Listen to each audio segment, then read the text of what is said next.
silakan pimpin doa. Baiklah teman-teman, sebelum kita memulai pelajaran kita, alangkah baiknya kita berdoa menurut proses kita masing-masing. Doa dimulai. Doa selesai. Nah, oke, terima kasih Samuel sudah memimpin doa pada kegiatan hari ini. Saya absen satu-satu dari kalian.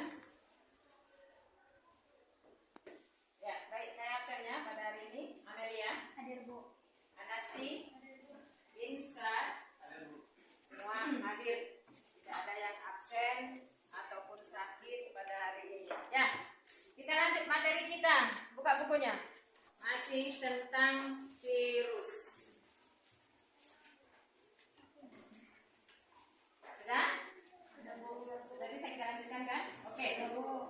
Minggu yang lalu kita sudah membahas virus. Di antaranya kita sudah membahas tentang ciri-ciri virus, kemudian bentuk-bentuk virus, dan ada saya sedikit menyinggung tentang sejarah penemuan virus. Oke anak-anak kami, masih adakah yang ingat di antara kalian 3 ciri daripada virus itu sendiri? Ya, silakan. Virus dapat dikristalkan. Virus dapat dikristalkan. Yang lain? Virus kepanasan. Virus bukannya sel. Virus berukuran kecil. Ya, itu dia salah satu 3 ciri daripada virus. Oke, materi kita hari ini melanjutkan tentang reproduksi virus. Jadi kalau kita kaitkan dengan pertemuan yang lewat, kita hanya membahas tentang bagaimana struktur tubuhnya. Sekarang kita mau membahas bagaimana cara perkembangbiakannya. Namun sebelum itu kita lihat, sebelum kita membahas lebih jauh tentang bagaimana reproduksi virus, kita lihat dulu apa tujuan pembelajaran yang harus kalian capai pada pagi hari ini. Nah, jadi ini tujuan pembelajaran yang harus kalian dapatkan pada pagi hari ini yaitu membandingkan cara reproduksi virus secara litik dan lisogenik. Ini kalian dapat nanti setelah kalian sudah berdiskusi, kemudian ada salah satu di antara kalian mempresentasikan bagaimana sebenarnya reproduksi virus yang terjadi baik secara litik maupun lisogenik.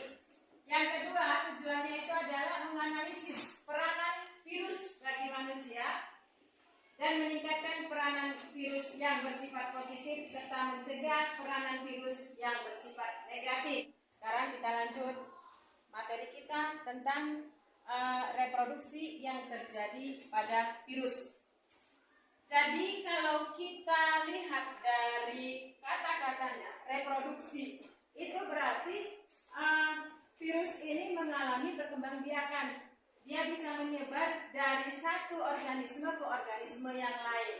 Dia bisa menularkan penyakit dari satu organisme ke organisme yang lain. Inilah tadi yang dikatakan dengan reproduksi virus. Jadi virus itu bisa menyebar, bisa menular ke organisme lain dengan beberapa cara.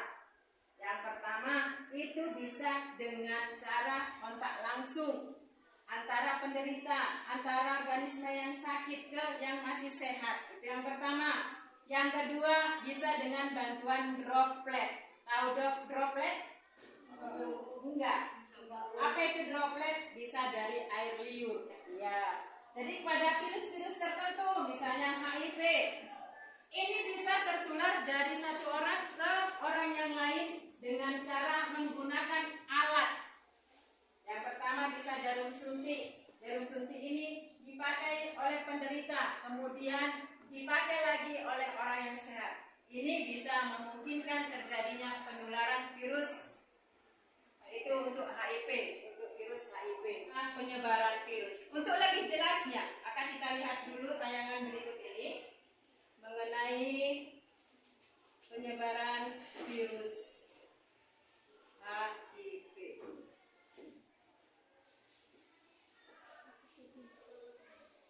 Ya, kita lihat dulu tayangan video berikut ini tentang HIV.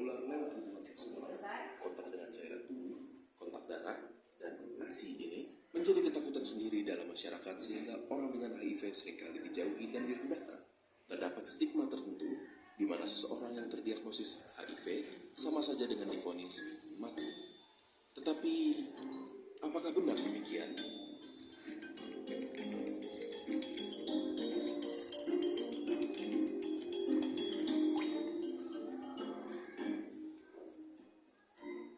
HIV bekerja dengan melemahkan sistem kekebalan tubuh. Virus ini bekerja perlahan dan sulit untuk mendeteksi gejala awalnya. Nah, sudah kalian simak tadi video yang sudah saya bagikan. Kira-kira apa yang bisa kalian ambil kesimpulan dari video yang sudah kalian tonton? Ada yang bisa ambil kesimpulan? Ya, silakan. Yes, ya. Menurut saya, hasil dari video tersebut menyimpulkan bahwa penyebaran HIV itu dapat dengan berbagai cara, misalnya memakai jarum suntik berulang-ulang dari kontak air liur. Jadi intinya saya ulangi lagi bahwasanya video tadi menceritakan bagaimana penularan virus HIV dari penderita yang sudah terinfeksi kepada orang yang sehat. Nah, ini dia masalah yang harus kita selesaikan. Tentang bagaimana cara virus ini berkembang biak, bagaimana cara virus ini bereproduksi.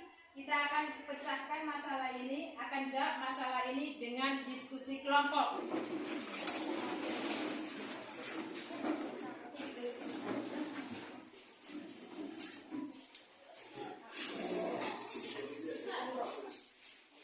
Ya, sudah berpindah posisi duduk kalian kan, sudah masing-masing sama kelompoknya. Saya akan bagikan LKPD sama kalian. Nah, di LKPD ini nanti ada tertuang apa yang harus kalian selesaikan. Kemudian bahan ajar yang sudah saya berikan beberapa hari yang lalu itu juga bisa dijadikan sebagai sumber untuk mencari jawaban dari LKPD itu sendiri. Dibawakan bahan ajarnya? Silakan. Di situ sudah ada petunjuknya bagaimana cara mengerjakannya. Hanya ada dua yang saya minta di situ. Yang pertama itu adalah bagaimana cara virus itu bereproduksi. Yang kedua, apa sebenarnya peranan virus itu dalam kehidupan. Ya, oke? Jelas? Jelas, Bu. Silakan kerjakan. Waktu kalian hanya 20 menit.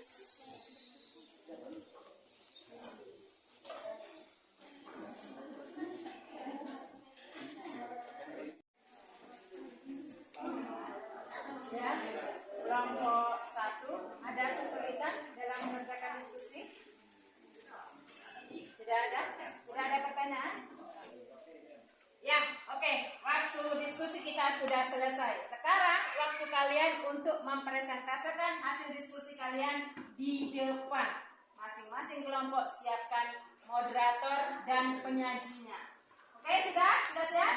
Sudah. Nah, kita persilakan untuk kelompok 1 mempresentasikan hasil diskusinya. Kelompok 1 sudah siap, silakan ke depan.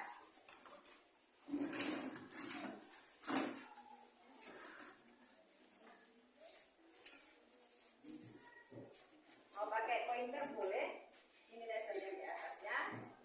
Nah, untuk yang lain silakan disimak. Oke, selamat pagi buat kita semuanya. Selamat pagi. Di sini kami dari kelompok 1 ingin membacakan dan mempresentasikan hasil diskusi kami tentang bagaimana cara virus bereproduksi dan peranan virus pada kehidupan.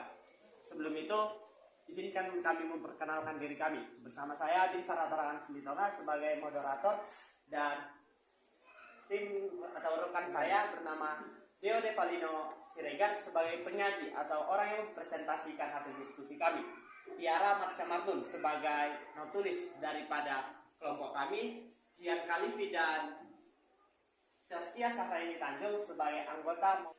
Baik, berdasarkan hasil diskusi dari kelompok kami, perkembangan virus itu atau disebut dengan replikasi adalah perbanyakan diri di dalam sel inang. Nah, di dalam replikasi virus ini juga dibagi menjadi beberapa tahapan. Tahap yang pertama itu dibagi menjadi 2 tahap, yaitu 1 daur lipid. Daur lipid adalah terjadi ketika pertahanan sel inang lebih lemah dibandingkan dengan daya infeksi virus. Jadi pada daur lipid ini sel inang itu akan pecah dan mati. Kemudian akan mengeluarkan virus-virus yang baru lagi. Ya, pada daur litik ini dibagi lagi menjadi beberapa tahapan. Dan tahapan yang pertama itu adalah adsorpsi. Pada adsorpsi ini, keringat menempel pada reseptor spesifik sel inang dengan menggunakan bagian serabut reaktornya. Kemudian tahap yang kedua itu adalah penetrasi. Kemudian yang terakhir itu adalah lisis, yaitu di mana virus menghasilkan enzim lisozim, yang di mana enzim ini akan memecah dinding dari sel inang. Kemudian dari sel inang tersebut akan keluar virus-virus yang baru. Sekian dan terima kasih. Oke, saat ini kami akan menyerahkan kepada seluruh kelompok untuk bertanya. Jika saudara Yogi, kami persilakan. Baiklah, terima kasih telah mengizinkan saya untuk bertanya bagaimana cara penularan virus HIV. Oke, baik, di sini saya akan menjawab pertanyaan dari saudara Yogi. Penularan HIV itu terjadi melalui kontak langsung. Contohnya adalah seperti pergaulan bebas, kemudian hubungan seks secara bebas, lalu penggunaan suntik secara bergantian, dan yang terakhir itu adalah menggunakan narkoba. Baiklah, jawaban dapat saya terima. Terima kasih. Saya ingin bertanya sekali lagi, apakah penjelasan dari saudara Deo sudah cukup jelas bagi saudara Yogi? Jelas. Baiklah, di sini kami telah selesai dalam mempresentasikan hasil diskusi kami. Kami mengucapkan terima kasih atas atensi yang diberikan. Terima kasih. Oke, sudah masing-masing mempresentasikan hasil diskusinya. Kelompok 1, kelompok 2, kelompok 3, kelompok 4 sudah menampilkan hasil diskusinya. Sekarang kita mau ambil kesimpulan apa yang bisa diambil kesimpulan pada materi hari ini. Sebelum saya menyampaikan kesimpulan, saya mau kalian memberikan kesimpulan tentang materi pada hari ini. Oke, siapa yang bisa? Ya, silakan Ilsan. Supaya virus itu bisa reproduksi secara litik dan isogenik. Perbedaan litik dan isogenik adalah litik itu menyebabkan sel bakteri menjadi pecah, kemudian isogenik itu terdapat pada setiap pergelangan sel. Iya, bagus. Oke, ada yang lain menambahkan kesimpulannya? Tidak. Nah, oke. Yang disampaikan sama temanmu itu sudah cukup bagus. Kesimpulan pada pagi hari ini, pada pertemuan yang sekarang ini. Ya. Dari apa yang disampaikan oleh teman Wilson, mari sama-sama kita berikan aplaus untuk dia.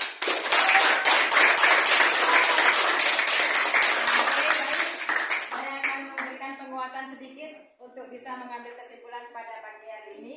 Jadi bisa disimpulkan bahwasannya virus itu bereproduksi dengan dua cara. Yang pertama itu ada dengan cara litik, yang kedua dengan cara lisogenik. Kita lanjut sedikit lagi tentang peranan virus. Ini peranan virus yang merugikan bagi tumbuhan, dapat menyebabkan penyakit bercak kuning pada bagian daun tembakau. Ini daun tembakau ini tomat, kemudian ini tembakau. Selanjutnya ini peranan virus yang menguntungkan. Virus itu bisa digunakan sebagai pembuatan vaksin. Oke, jelas ya? Jelas ya. Peranan virus baik yang merugikan maupun yang menguntungkan. Itu kesimpulan yang bisa kita ambil pada pagi hari ini. Oke, sebelum kita tutup materi pada pagi hari ini, saya akan mengingatkan bahwasanya pertemuan kita untuk berikutnya adalah ulangan harian. Mari kita tutup kegiatan hari ini dengan membacakan doa. Silakan ketua kelas tutup kegiatan ini dengan doa. Baiklah, karena kita sudah menyudahi pelajaran kita hari ini, marilah kita berdoa menurut kepercayaan kita masing-masing. Doa dimulai. Doa selesai. Oke, terima kasih. Ya, kita sudahi pertemuan pada pagi hari ini dengan mengucapkan rasa syukur kepada Tuhan Yang Maha Esa. Selamat pagi.